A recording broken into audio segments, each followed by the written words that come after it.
Donc voilà ce que j'ai pu récupérer avec juste un arbre mort, un petit arbre mort là, qui est tombé récemment. Je pense la dernière fois qu'il y a eu un coup de vent. Donc voilà ça, et puis bon, il y a encore quelques petits morceaux ici là qu'il faut que j'emmène. Voilà, donc ça fait quelques belles bûches quand même. Je crois que c'était du chêne.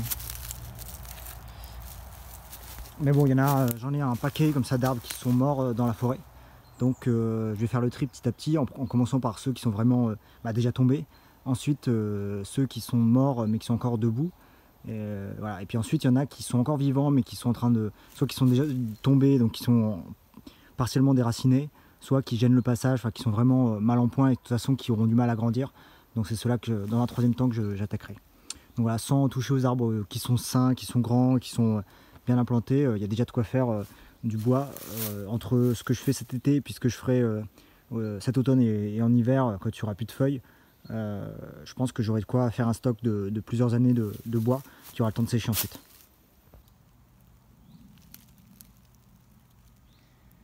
Donc là c'est une zone où il y a un arbre qui est tombé il y a peu de temps. Et donc voilà, et comme il est trop lourd pour que je puisse le transporter, puis en plus j'aurais du mal à le passer avec les branchages, etc.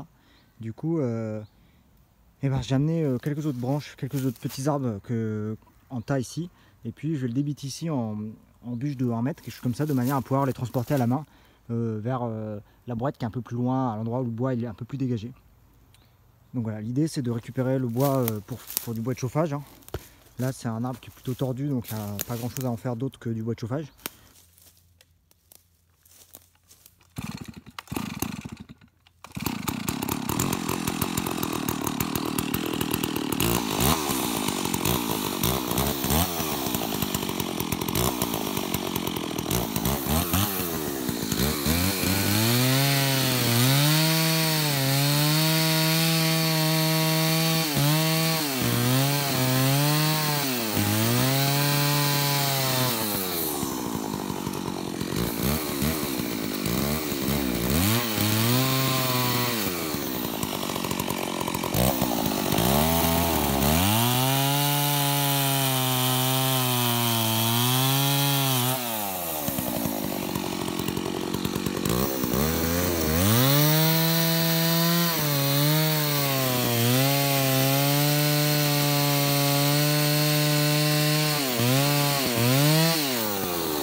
Donc voilà l'arbre une fois coupé, donc j'ai ramassé que les plus gros morceaux et j'ai laissé les petites branchettes.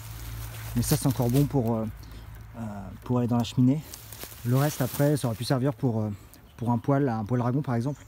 Mais bon j'en ai déjà beaucoup et puis c'est fastidieux à ramasser, du coup je préfère le laisser là et ramasser que le bois de diamètre plus important. Donc bon, ça fait pas beaucoup, hein, ce sera pas suffisant, voilà. Mais il suffit de répliquer ensuite sur tous les arbres qui sont déjà tombés. J'en ai un paquet. Donc en quantité j'ai ce qu'il faut. Après bon, c'est du boulot de ramasser tout ce bois et de le ramener. Et puis ensuite de le faire sécher. Alors celui-là, il est, je pense pas si mal que ça. Mais il faudrait qu'il passe quand même une année au sec. Mais voilà, il y a des bois plus verts qui vont peut-être nécessiter 2-3 ans de séchage avant d'être utilisés.